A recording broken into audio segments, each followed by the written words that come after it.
कि बिना आपके जानकारी के आपके बैंक अकाउंट से पैसा गायब हो जाता है और इसके बाद आप परेशान होना शुरू हो जाते हैं, तो दिमाग में चलता होगा कि अगर मेरे बैंक अकाउंट से किसी भी कारण से अगर पैसा निकल गया है, डिडक्ट हो गया है, तो उस पैसे को फिर वापस कैसे ला सकते हैं। अगर इस टाइप का प्रॉब्लम है तो ये वीडियो आपको हेल्प करने वाली है। इस वीडियो में आप समझेंगे कि क्या प्रोसेस होता है और किस कंडीशन में पैसे वापस होगा और किस कंडीशन में पैसे वापस नहीं हो सकता है। तो ये दोनों पॉइंट समझने के लिए इस वीडियो को पूरा देखिए। वीडियो चूंकि इम्पॉर्टेंट है और हम सभी के लाइफ से रिलेटेड है, इसलिए देखने के बाद अगर अच्छा लगे ना तो इसको अपने करीबी लोगों के साथ शेयर करके उनकी जानकारी जरूर बढ़ाइएगा। हेलो दोस्तों, मेरा नाम है अजय और आप देख रहे हैं एज इन्फॉर्मर।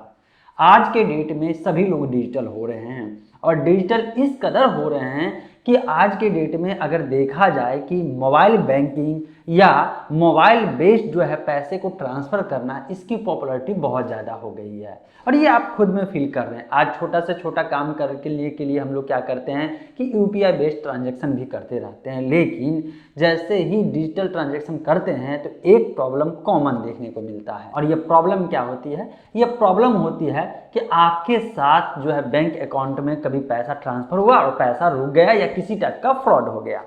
अब समझिए किस टाइप का फ्रॉड। मेरा एक दोस्त है जिसके बैंक अकाउंट से पैसा डिडक्ट होना शुरू हुआ और बाद में जब उसकी जानकारी लिया, वो गया बैंक से पता किया तो पता चला उसके बैंक अकाउंट के डिटेल में जो मोबाइल नंबर फीड है वो मोबाइल नंबर दूसरे का मोबाइल नंबर है। ये किसकी गलती? अगर मान लीजिए कि आपका बैंक अकाउंट है और आपके बैंक अकाउंट में अगर मोबाइल नंबर चेंज होता है तो ये तभी हो सकता है जब आप एक रिटर्न एप्लीकेशन ब्रांच में जाकर के सबमिट करेंगे, एक तरह से केवाईसी का फिर से डेटा रीसबमिट करवाएगा और फिर जाकर के इन्फॉर्मेशन जो है वो चेंज हो सकता है। अदरवाइज इन्फॉर्मेशन जो बेसिक इन्फॉर्मेशन जैसे ईमेल आईडी और मोबाइल नंबर, ये किसी भी हालत में जब तक आप रिटर्न एप्लीकेशन ना दे या आपके तरफ से एप्लीकेशन ना दिया जाए तब तक ये चेंज करने का पावर नहीं है किसी को। अब ये बताइए कि अगर ऐसे में वो पैसा फ्रॉड हुआ और पैसा जो है डिडक्ट हो गया तो कौन जिम्मेदार होगा? बैंक।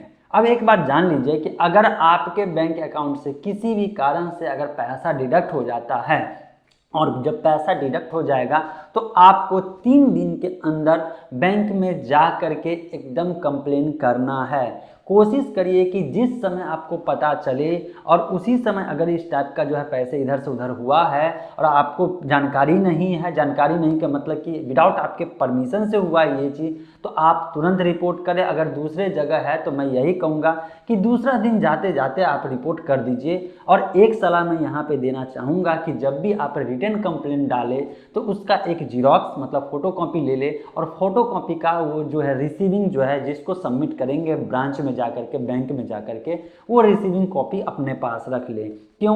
क्योंकि बाद में इसी कॉपी का जो है इस्तेमाल किया जाएगा अगर आपको बैंक वो पैसा रिटर्न नहीं करेगा। लेकिन सवाल यहाँ पे ये आता है, क्या हर एक केस में बैंक वाले जो है आपके पैसे को रिटर्न कर देंगे? नहीं। यहाँ पे एक कंडीशन है जो कि बैंक खुद कहता है कि अगर बैंक के प्रॉब्लम के कारण और बैंक की गलती के कारण पैसा आपके बैंक अकाउंट से निकल गया है, कहीं चला गया है या पैसा नहीं आया है तो उसकी भरपाई बैंक करेगी। और बैंक अगर उस कंडीशन में नहीं करती है तो आप आरबीआई, और ये भी नहीं करे तो जानते हैं कहाँ जाना है? आपको जाना है कंज्यूमर कोर्ट। अगर कंज्यूमर कोर्ट जाते हैं तो आपके इस प्रॉब्लम का समाधान बहुत ही आसानी तरीके से हो जाएगा और जो फाइन जुर्माना भी लगेगा वो बैंक को देना पड़ेगा, आप टेंशन फ्री रहेंगे। लेकिन अगर आपके गलती के कारण पैसा जो है आपके बैंक से निकला है या आपके साथ फ्रॉड हुआ है तो ऐसे कंडीशन में बैंक किसी भी हाल में आपको पैसा वापस नहीं करने वाला है।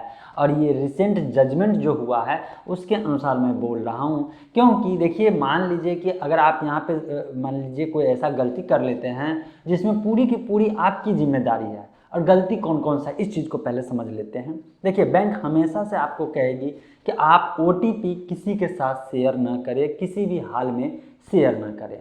अगर मान लीजिए कि आज के डेट में आप अपने किसी दोस्त को या कोई अनजान आदमी है उसको आप अपना ओटीपी दे देते हैं तो इसमें बैंक की क्या गलती होगी? और वो तो जितना चाहे उतना पैसा वो ट्रांसफ़र कर सकता है क्योंकि आप खुद परमिशन दे रहे हैं, ओटीपी दे रहे हैं मतलब परमिशन दे रहे हैं। दूसरा कंडीशन ये होता है कि अगर आपको कोई जो लालच दे करके, किसी भी टाइप का लालच दे करके आपके फ़ोन, खास करके एंड्रॉयड फ़ोन में कोई ऐसा एप्लीकेशन इंस्टॉल करवा दिया जिसके कारण से आपके बैंक से बहुत सारा पैसा ऑटोमेटिकली आपको जो है धमकी भी मिल रहा है, प्लस में आपके बैंक से पैसा भी डिडक्ट हो रहा है और आपको कुछ समझ में ही नहीं आ रहा, तो इसमें जो है बैंक की गलती नहीं है, क्योंकि बैंक जो है एक सुविधा मुहैया कराया है। जो डिजिटल प्लेटफॉर्म का आप इस्तेमाल कर रहे हैं, चाहे वो मोबाइल बैंकिंग हो, चाहे नेट बैंकिंग हो, चाहे वो एटीएम सर्विस ही क्यों ना हो, चाहे वो आज के डेट में यूपीआई सर्विस क्यों ना हो, ये सब सर्विसेज जो है इसको आपको सुरक्षित रखना होता है। इसके यूजर नेम, इसके पासवर्ड, इसके प्राइवेसी से रिलेटेड इन्फॉर्मेशन,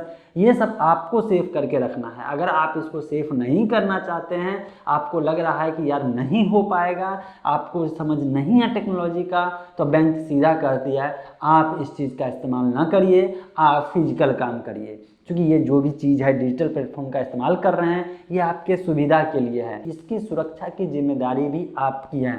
हाँ, अगर बैंक के एप्लीकेशन, अपना एप्लीकेशन है, उसमें गड़बड़ी अगर है तो इससे डेटा लीक हो जाता है, तो इसके जिम्मेदार फिर से बैंक होंगे। फाइनली रिजल्ट यही है इसका कि अगर बैंक की गलती के कारण हुआ है और 3 दिन के अंदर आप रिपोर्ट करते हैं तो पूरा जिम्मेदारी बैंक है, आपको पूरा का पूरा पैसा रिफंड मिलेगा, और ना रिफंड मिले तो आप आरबीआई और लास्ट में कंज्यूमर कोर्ट जा सकते हैं। लेकिन अगर बैंक ये प्रूफ कर दिया कि आपके गलती के कारण हुआ है, आपके ओटीपी शेयर या जो है अनट्रस्टेड एप्लीकेशन इंस्टॉल करने के कारण, या कोई ऐसा लिंक पे क्लिक कर दिए जो आपके मोबाइल के इन्फॉर्मेशन को लीक कर दिया या चोरी कर लिया, कैसे, इस चीज़ को थोड़ा सा और समझ लेते हैं क्योंकि इंपॉर्टेंट चीज़ है। देखिए, अगर मान लीजिए कोई ऐसा एप्लीकेशन जो ट्रस्टेड एप्लीकेशन नहीं है, किसी के कहने पे या कोई ऐसे खराब वेबसाइट पे गए और वहाँ से ऑटोमेटिकली आपके फ़ोन में एपीके फाइल इंस्टॉल होता है, आप क्लिक करते हैं और कुछ लालच में या कुछ चीज़ को देखने के चक्कर में इंस्टॉल कर लेते हैं, वो फ़ोन पूरा परमिशन ले लेगा और आप आँख मूंद करके परमिशन देते चले जाते हैं। जैसे ही ये परमिशन देते हैं, वो क्या करेंगे, आपके डेटा को जो है वो आराम से रिसीव कर सकते हैं इंटरनेट के बेस पे। मोबाइल का ओटीपी आएगा, ये ओटीपी आपके मोबाइल में ही रहेगा, लेकिन वो एप्लीकेशन जो है आपके ओटीपी को भी रीड कर लेगा। आप समझेंगे मैंने तो ओटीपी किसी को दिया नहीं, और ओटीपी कहीं से कहीं चला जाता है और फिर आपके साथ हो जाता है बहुत बड़ा फ्रॉड, और पूरा चक्कर लगाते रह जाते हैं, पैसा रिटर्न नहीं मिलता है। इसलिए आप याद रखिए कि जिस मोबाइल से आप नेट बैंकिंग जुड़े हुए हैं या मोबाइल बैंकिंग कर रहे हैं या ओटीपी आता है उस नंबर से, उसको बहुत सिक्योरली इस्तेमाल करिए। सिक्योरली का कहने का मतलब यहाँ पे ये है कि आप उस फ़ोन से जो है इलीगल या कुछ ऐसे वेबसाइट या अननोन एप्लीकेशन, वो सब का झंझट इस सब से अलग करिए। तो ये तो समझ में आ गया कि अगर आपके बैंक में पैसा है और आपके साथ फ्रॉड होता है तो किस कंडीशन में पैसा वापस होगा और किस कंडीशन में नहीं होगा। अब एक प्रॉब्लम यहाँ पे और आ रही है, आजकल जो है एक नया प्रॉब्लम देखने को मिला है कि ओटीपी जो है ना, इसका फ्रॉड बहुत ज़्यादा हो रहा है। तो अगर आप चाहते हैं कि ओटीपी फ्रॉड कैसे हो रहा है, ऑपरेट हो रहा है और किसकी गलती है, क्या आपकी गलती है या जो है जो मान लीजिए जिसका सिम रखे हैं इसकी गलती है, या कैसे जो है आपको पता भी नहीं चलता है और वो चोरी हो जाता है, इसके बारे में अगर समझना चाहते हैं, जानना चाहते हैं तो कमेंट में ज़रूर लिखिएगा। नेक्स्ट वीडियो इसी पर मैं बनाने वाला हूँ।